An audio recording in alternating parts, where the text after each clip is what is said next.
Welcome to Season 5, Episode 26 of They Walk Among Us, a podcast dedicated to UK true crime.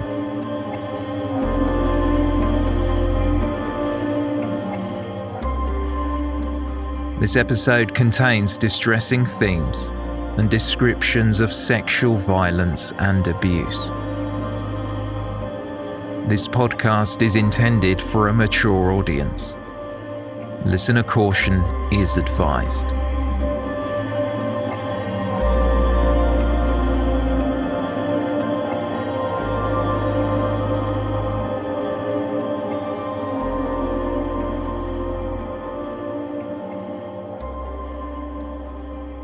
In 2018, 1 week after the New Year's celebrations, a middle-aged woman enters Cheadle Heath Police Station in Stockport. She had travelled almost 5 miles on foot from her home in Reddish, Greater Manchester. She has a blank expression on her face. In a quiet and subdued voice, the woman calmly tells an officer that she has killed someone. The body is buried in her back garden.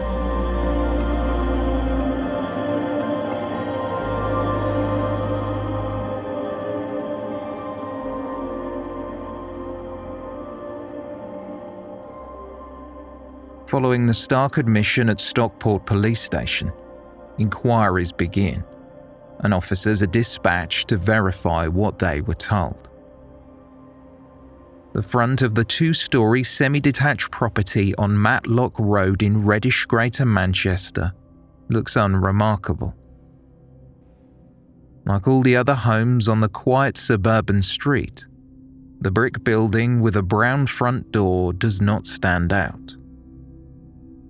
Only a small walkway between the neighbouring properties offers the slightest glimpse that an investigation would soon be underway following the disturbing confession made on Sunday, January 7th, 2018. A cordon was set up.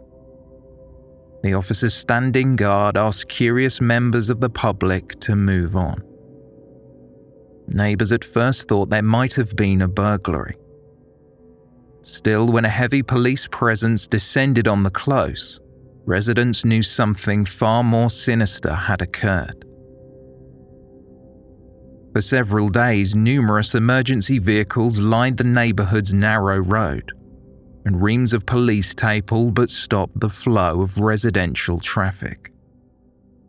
A collection of large green wheelie bins were delivered, stationed on the driveway, an apparent request made by the officers examining the garden. Construction work was being carried out on an adjacent plot of land. However, workers were told to down tools as the inquiry unfolded.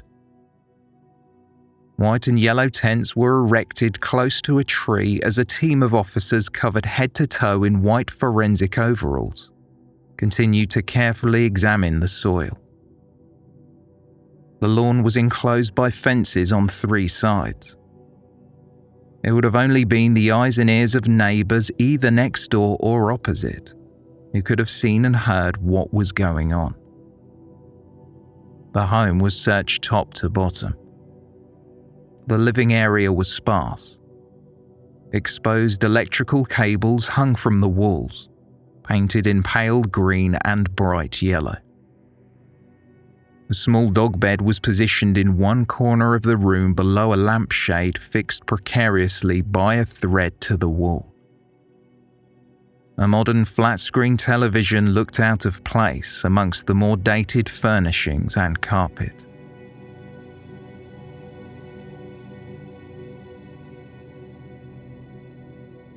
As day made way for night, a team of forensic officers continued working into the late evening. Through the gloom, floodlights illuminated the garden's patchy grass. The flat earth was raised ever so slightly in one spot near a fence.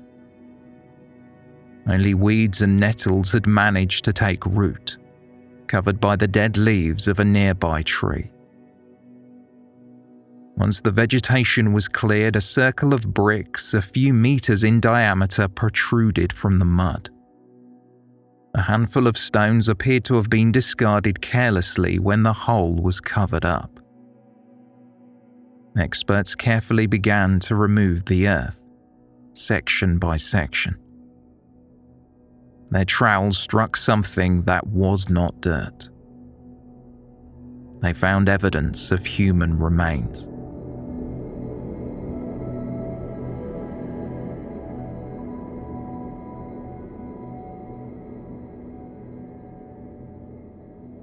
Constables and community support officers went door to door to understand what neighbours knew about the homeowners.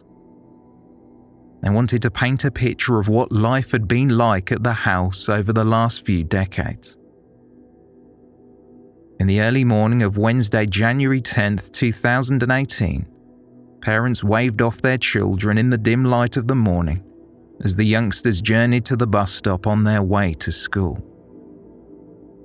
Police tape blew softly in the cold winter air. The children were carefully escorted past the scene, allowed no closer than 200 feet from the address.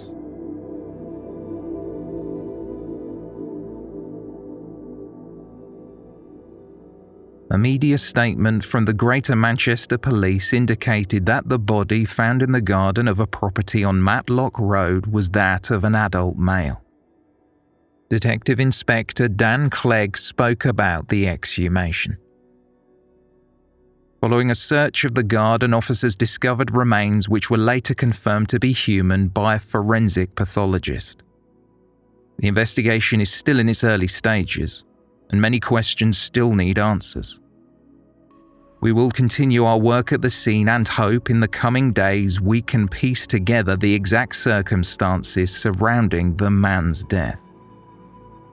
I would like to thank the community for their support, and we will do all that we can to find out what happened.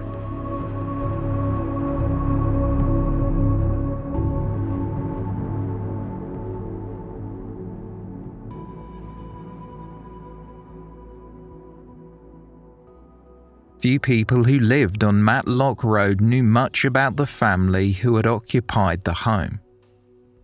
But as residents slowly learned of the gruesome discovery, they started to put two and two together.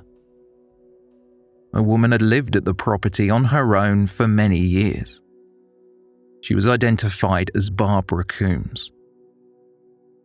In her early 60s, she was described as quiet and timid, often keeping herself to herself, spending many hours in her garden.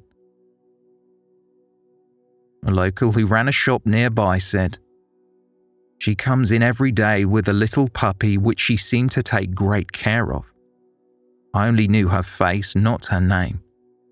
She had grey hair and it was a bit messy. Her appearance was quite scruffy, and she is maybe a bit of a recluse."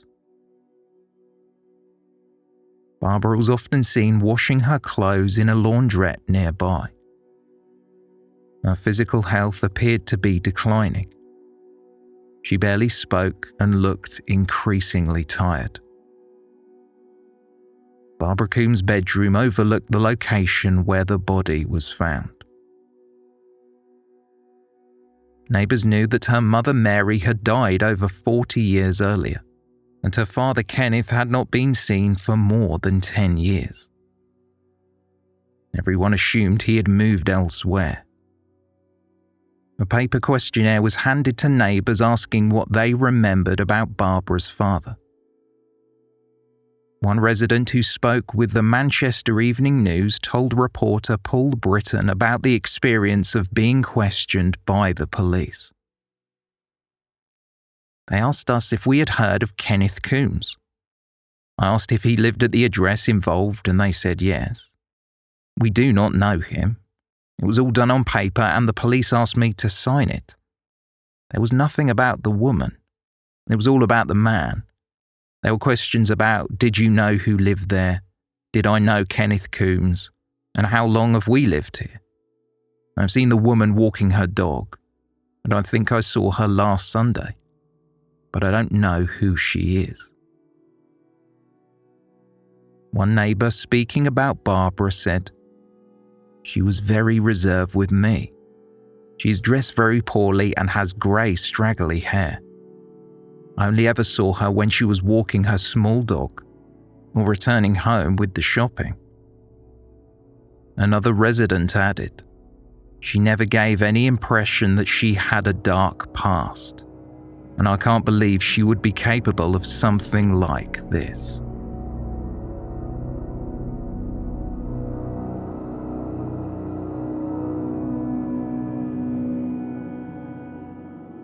As news of what had happened started to spread on social media, young adults who used to live on the street posted comments about playing in the very garden where the body had been found. One user of Facebook mentioned that she had frequently played Manhunt, a game similar to hide and seek. When attempting to remain out of sight, she hid in the garden, likely only meters away from the makeshift grave where a human body lay buried.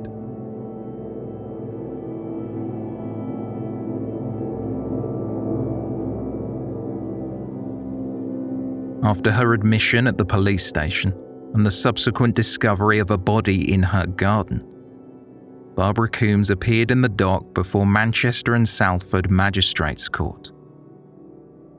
The faintest smile graced her face before it was replaced with a somber look as the short proceedings began.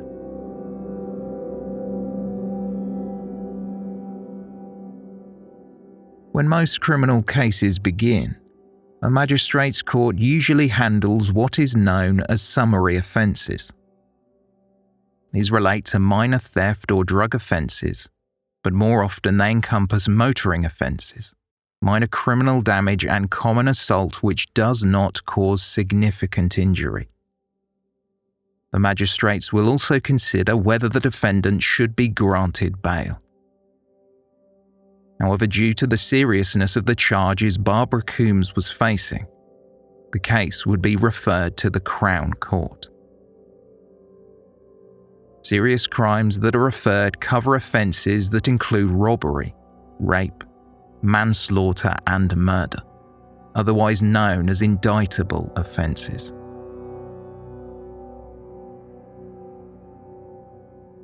Legal proceedings against the 63-year-old progressed through the court. It was alleged the body in Barbara Coombs' garden was that of her father, although by this point there had not been any formal identification. A Home Office pathologist was still finalising the results of a post-mortem.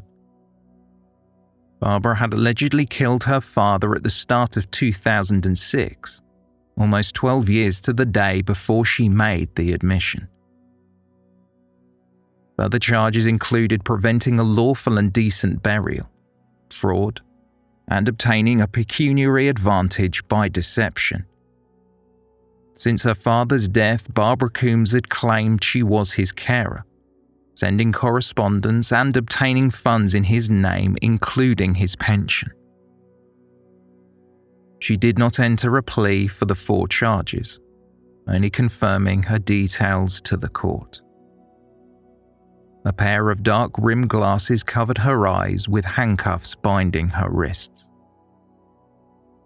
Guards of the court escorted Coombs from the stand. A grey curly shoulder-length hair hung loosely over a dark woolly jumper. The confession that she had killed her father and buried his body came on January 7th, almost 12 years to the day when his life was taken. Coincidentally, Kenneth Coombs was born on January 9th, 1919, so his birthday would have fallen around the time of his death.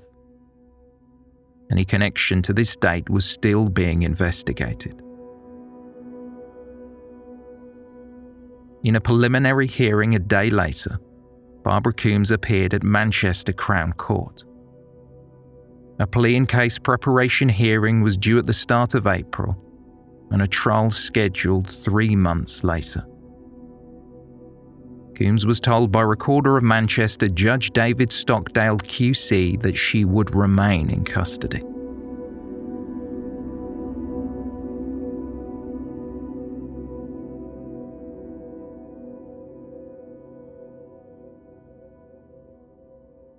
Barbara Ann Coombs admitted that she had killed her father and buried his body in the garden. But who was she? And why had she ended Kenneth Coombs' life?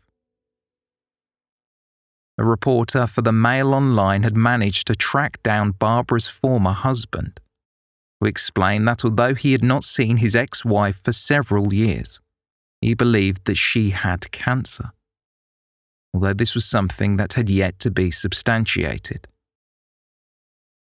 In a tragic coincidence, Barbara Coombs' mother Mary reportedly died of cervical cancer in the early 70s.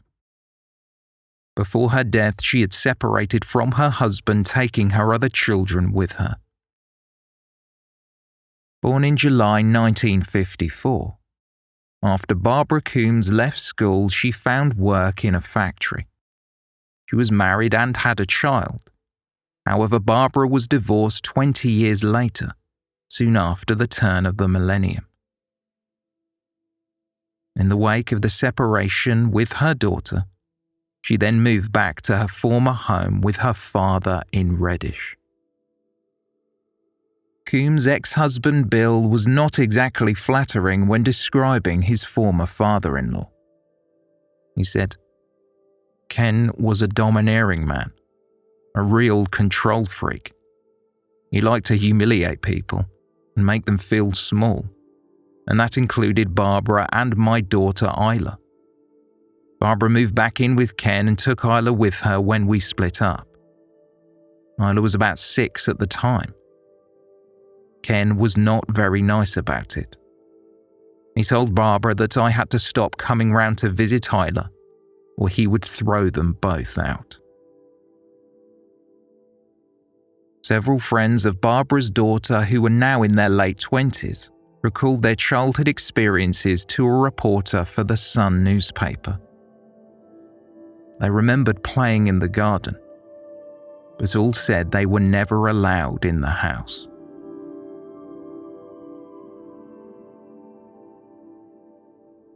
The overbearing and iron-handed description of Kenneth Coombs was at odds with the man his friends and acquaintances remember. They were quick to depict a well-dressed war hero that enjoyed a Sunday tea with good company.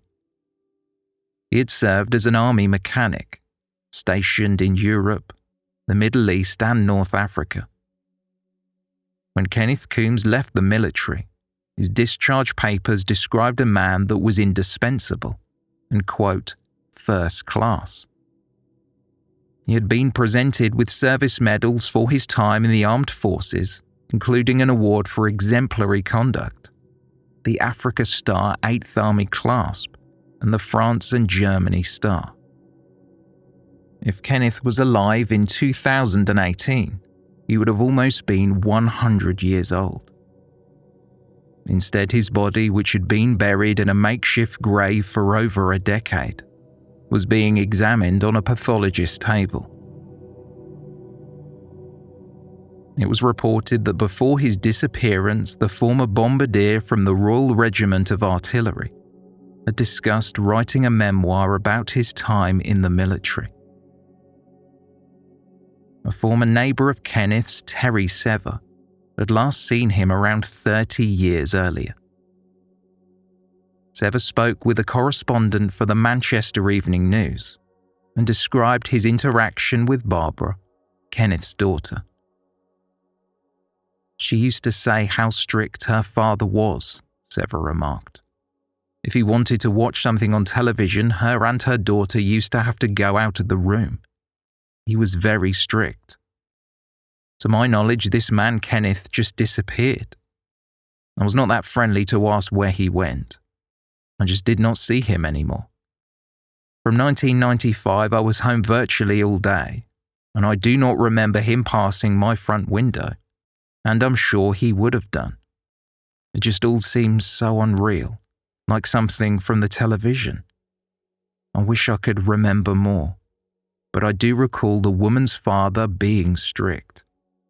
I think the woman had 2 brothers, but I do not remember them playing out."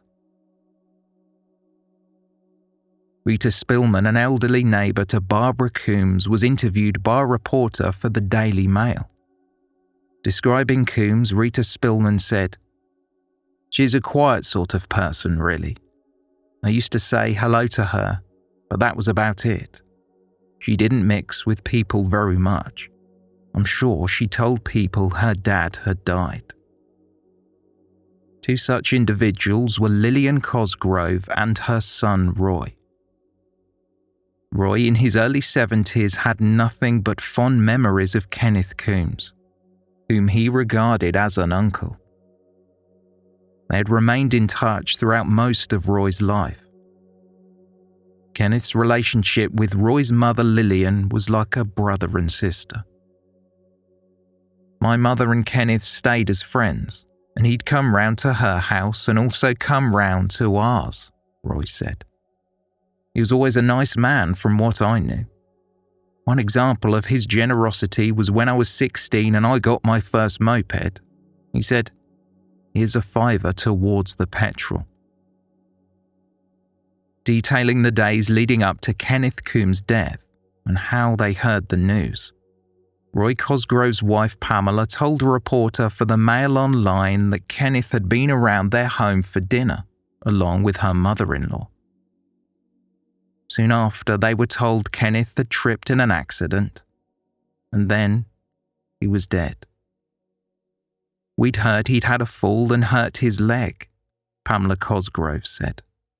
"Then the next thing we knew was that he'd had cancer and supposedly passed away. My mother-in-law was devastated. She hadn't even been invited to the funeral.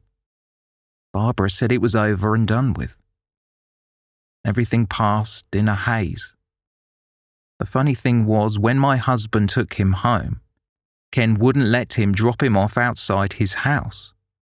It was always at the end of the road. As far as I knew, he was a very quiet, placid, intelligent man. He was a gent." To almost everyone that knew him, it appeared that Kenneth Coombs was a family man who often wrote about life with his children. Around 5 years before his death, he composed a letter which he sent to Lillian Cosgrove. It read, "Dear Lillian, I shall start the new year well by writing a letter at 6 in the morning after being wakened by the police helicopter hanging in the sky about half a mile over the motorway bridge on Windmill Lane. It is only there to annoy any burglars taking a shortcut along the hard shoulder to get back to Brinnington, the big main housing estate over the river from here. The police do not arrest anyone, just annoy us all with the helicopter noise. Once I am awake, I can never get back to sleep, and after I have watched News 24, there is nothing else to see on the TV at that time in the morning. I have earphones alongside my bed and a zapper, so I do not need to get out to switch the TV on. Barbara and Isla will probably surface about 8:30. We had a quiet New Year. No visitors. My son Michael came up to see us Sunday last with some presents for Isla and chocolates for us. He's a keen bird watcher, and is looking forward to going off on a few weeks to look at birds in the jungle in Gambia, a tiny country in the middle of the bulge of West Africa. The last place his bird-watching group went was to Mallorca in Spain. This time they will be paddling in a canoe up a jungle river. It should be an adventure. They have been to the desert and the Dead Sea in Israel as well. I am hoping he does not get bitten by anything or the insects out there, and that he gets back all right. In the letter, Kenneth Coombs then wrote about the manuscript he was working on, and his love and appreciation of photography, a fact which would later become relevant to the case. Kenneth's handwriting was progressively getting worse in his old age, so he was now typing up his work on his computer. He marveled at the technology at his fingertips, which could not only correct spelling errors, but also the grammar on his war diaries, as he referred to them. Kenneth gave an initial copy of the manuscript to his friend Edna Evans. They had known each other since the outbreak of the Second World War. They grew closer in the 70s, after Kenneth's wife died. Edna's husband had also passed away a few years earlier. They made time to see each other every week. Edna's son Steve remembered Kenneth as being nothing but kind and generous, and had inspired his love of computing and nurtured his desire to learn. He was part of the family. I didn't have anyone to guide me, and he did exactly that, Steve told a reporter for the Sun newspaper. He helped me with mechanics. I was quite lucky to have him. He was very honourable, a very decent bloke. Kenneth and Edna slowly grew apart with the onset of Edna's dementia. It made keeping in touch difficult. Edna's son Steve had received a Christmas card almost every year from Kenneth, until the last one landed on his doormat in December 2005.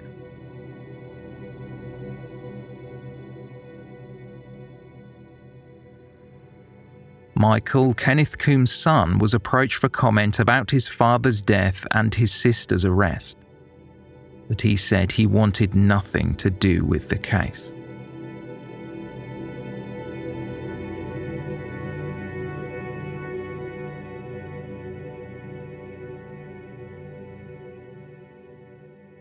Almost 3 months after Barbara Coombs walked into Cheadle Heath Police Station and admitted that she had taken her father's life, she appeared via video link at Manchester Crown Court.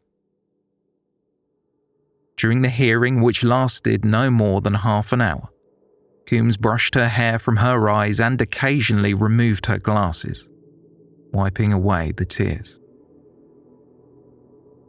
From HMP Style in Cheshire, she pleaded guilty to charges of false representation, fraud, and preventing a lawful burial.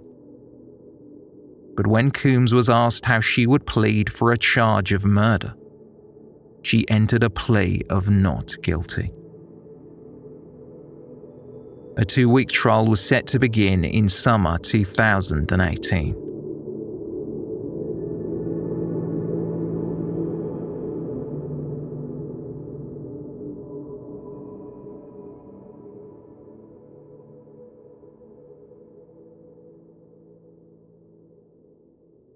Barbara Coombs appeared before Manchester Crown Court on Wednesday, July 11th. She was asked how she pleaded. Coombs replied, "Not guilty to murder, but guilty to manslaughter." She described how she took her father's life. Barbara walked into the front room of the property where she had been living with Kenneth Coombs, who was in his late 80s when he died. Barbara forcibly struck him over the head with a shovel. Then, when her father shouted back at her, she then hit him again before slitting his throat with the sharp end of the garden implement. As he lay slowly bleeding to death, Barbara took some old carpet and wrapped up his body. She cleaned up the scene, hiding what she had done from her daughter, who was then only a young adult. Barbara Coombs told both her daughter and her brother Michael that her father had died unexpectedly. She told relatives the body had already been collected by some men in a white van, and anyway, her father would not have wanted the fuss of a funeral. She said he was cremated. In fact, Barbara had ordered a ton of topsoil and the next day buried him in the garden near a tree.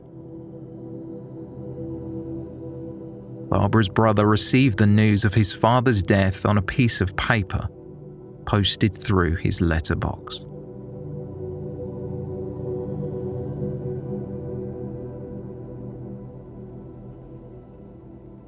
For more than a decade, Barbara Coombs claimed almost £190,000 from a carer's allowance and her father's pension.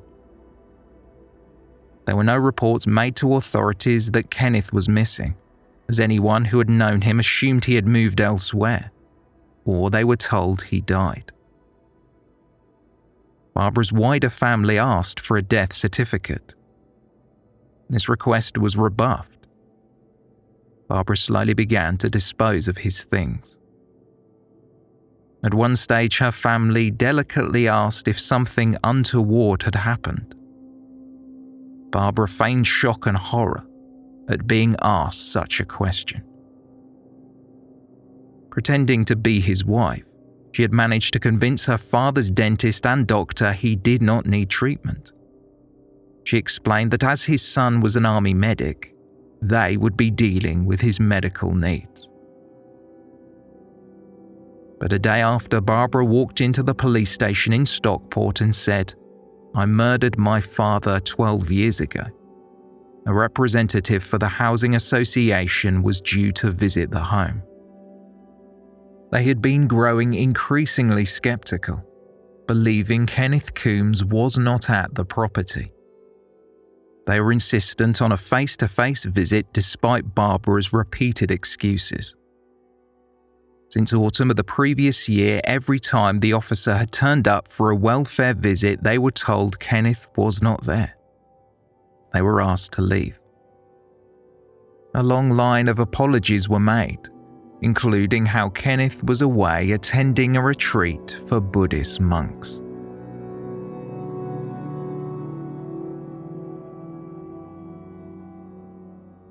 Isla, Barbara's daughter, offered a victim personal statement to the court. She spoke of her heartbreak over the situation. However, she would be standing by her mother, writing, "I hope when this is done, we can repair our relationship to something approaching normal."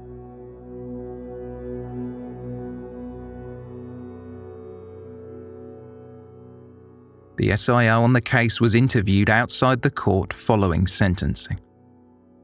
Duncan Thorpe from the Major Incident Support Unit for Greater Manchester Police said, "This is a tragic case in which an elderly man has been killed by his own daughter, who then went on to fraudulently claim benefits of over £180,000. Thorpe described how Barbara had buried her father's body meters away from her own bedroom window and addressed her actions denying friends and family the chance to say goodbye. He stated, "Despite having years to tell someone what really happened, she only came forward when she had no other choice. The impact on the family and friends of all concerned cannot be underestimated.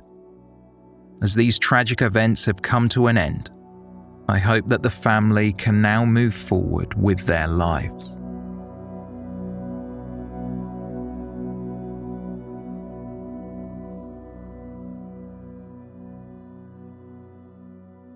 In spite of the perceived financial motivation for taking a life, as Barbara Coombs had claimed a considerable amount of money over the last decade, this was not the reason for her ending her father's life at the start of January 2006.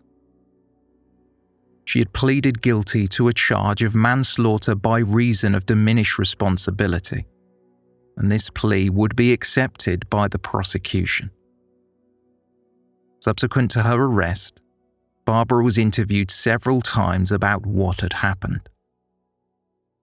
She was repeatedly questioned by a psychiatrist over several months before eventually revealing that she had frequently self-harmed throughout her life and had made attempts to kill herself.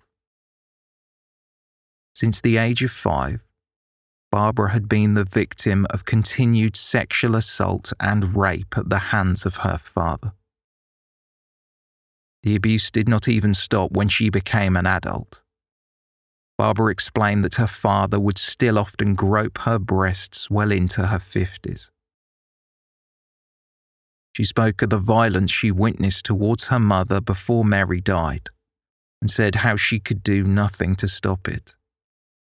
Barbara even claimed that her father told her he wanted another son and how it was likely she was not even one of his children. On one occasion when she was a child, She recalled being taken to a photography club attended by her father and other men. There, she was made to undress in front of the cameras.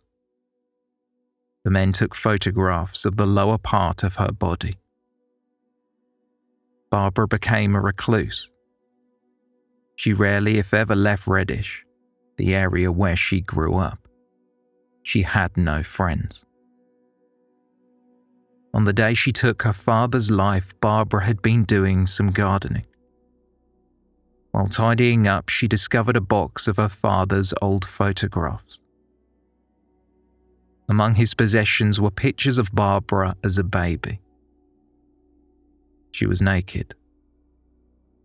The images were explicit in nature. There were also other pictures of naked children. A lifetime of abuse and repressed emotion came to the surface. She described being mortified.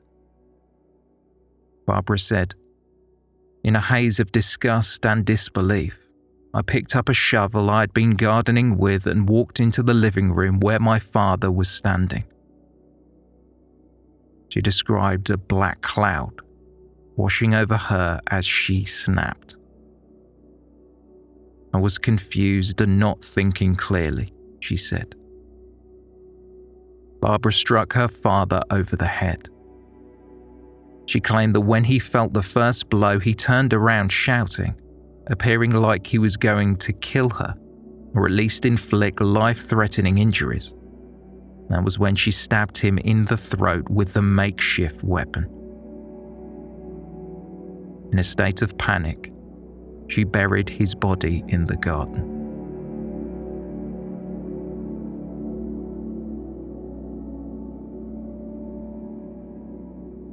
Michael Heslop QC, who was defending Barbara Coombs, told the court that she had given birth to a son who died shortly after he was born. Heslop explained that due to the continued sexual attacks, which counted in their hundreds, it was possible Kenneth Coombs may have been the father to his daughter's baby. The abuse lasted for 4 decades, with Barbara treated as what her counsel described as a sex slave. Michael Heslop QC said, "This has to be one of the most tragic cases to come to the courts. This now 63-year-old lady of previous good character killed her father following 40 years of extreme sexual, mental and physical abuse at his hand." Also, Heslop argued that his client was trapped, unable to stop claiming the pension and carer money. If she did this, it would unearth her secret, something she felt unable to tell anyone else at the time. Barbara posted another note through the letterbox of her brother's home. She told him that her daughter would need his support, shortly before going to the police to admit what she had done.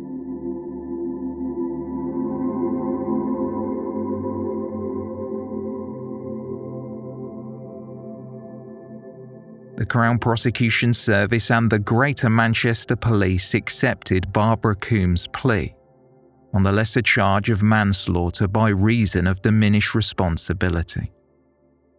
They recognised what they referred to as a lifetime of abuse. However, the prosecutor, Michelle Colborne QC, did debate the amount of remorse Barbara Coombs felt.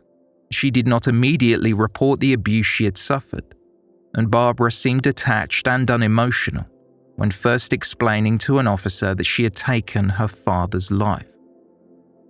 Barbara had offered a prepared statement. She had only moved back to Matlock Road following her divorce, and she had no money to pay rent, and following a difficult experience in a bedsit, she had nowhere else to take her daughter. It was accepted that the abuse and sexual attacks caused severe depression and post-traumatic stress disorder. She was unable to exercise self-control, and her judgment was impaired. Psychiatric reports were produced detailing her state of mind. Finally, there was evidence which the prosecution had seen that proved Barbara's allegations to be true.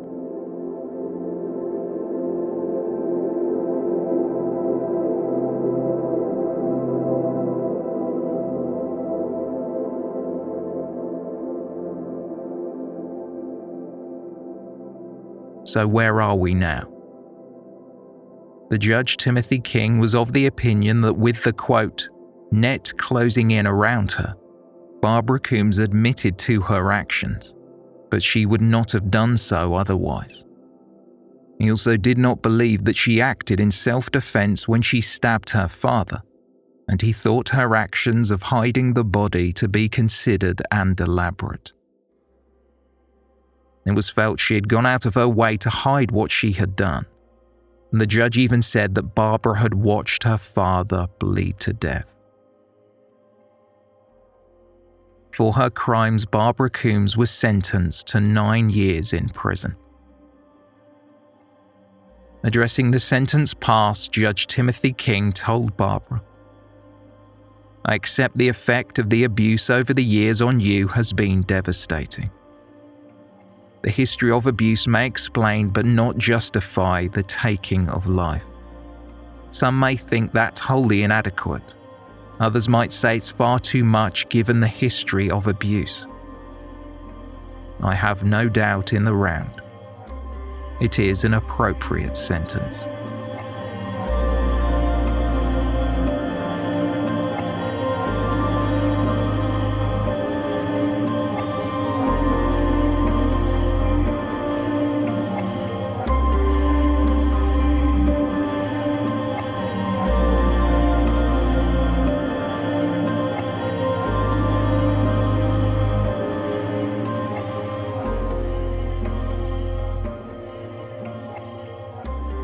Thank you for listening. A special thanks to our new Patreon producer Dana Winogren and everyone who supports us on Patreon.